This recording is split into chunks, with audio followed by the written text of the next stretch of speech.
पहले हमने section 80D को कवर करा, डी फॉर डिसीज, ठीक है, इस तरीके से याद रखना। Deduction in respect of medical insurance premium, central government health scheme, preventive health checkup and medical treatment of senior citizen. बीमारी से बचने के लिए हम ये सारे सावधान लेते हैं, इस तरीके से आपको ये याद रहेगा, ठीक है। अच्छा, ये डिडक्शन किसको मिलती है? इंडिविजुअल और एचयूएफ को। ये डिडक्शन मिलती है इंडिविजुअल को for self, spouse, dependent children and parents के लिए, और एचयूएफ को मिलती है for any member of HUF. यहाँ पर पेमेंट का mode any mode other than cash होना चाहिए, लेकिन प्रिवेंटिव हेल्थ चेकअप के केस में आप कैश में पेमेंट भी कर सकते हो तो अलाउ हो जाएगा। डिडक्शन का अमाउंट यहाँ पर मैक्सिमम डिडक्शन आपको 25,000 तक मिलती है, लेकिन अगर सीनियर सिटीजन है उस केस में 50,000 तक की आपको डिडक्शन मिल जाती है, और ये मैक्सिमम डिडक्शन की अमाउंट है। यहाँ पर दूसरा आपको ध्यान रखना है, लेकिन अगर मान लीजिए आपने मेडिक्लेम नहीं ले रखा, आपने हेल्थ इंश्योरेंस पॉलिसी नहीं ले रखी, तो आप प्रीमियम भी नहीं पे करें, लेकिन सीनियर सिटीजन के मेडिकल ट्रीटमेंट का खर्चा हो रहा है, उस केस में मैक्सिमम 50,000 की डिडक्शन आपको मिल जाएगी। और जो प्रिवेंटिव हेल्थ चेकअप है, जो सेल्फ, स्पाउस, डिपेंडेंट चिल्ड्रन और पेरेंट्स के केस में मिलता है,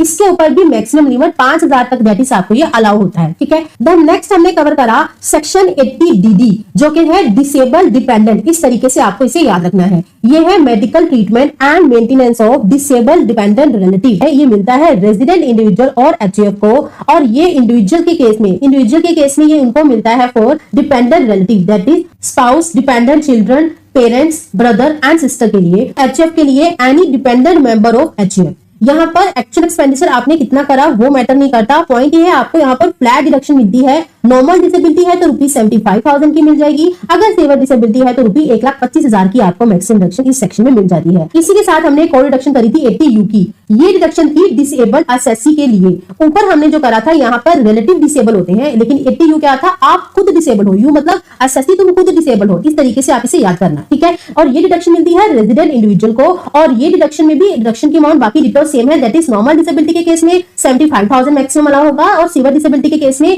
मैक्सिमम 1,25,000 आपको अलाउ कर दिया जाएगा, ठीक है। फिर नेक्स्ट देखा सेक्शन 80DDB, और ये क्या था? बड़ी, बिग डिजीज, इसीलिए तो डबल डी हो गया था, इस तरीके से मैंने बोला था, आप इसे याद रख लेना, ठीक है। तो ये बड़ी बीमारियों से रिलेटेड था, that is deduction in respect of medical treatment of specified disease, that is notified disease, जैसे कि कैंसर हो गया, ठीक है।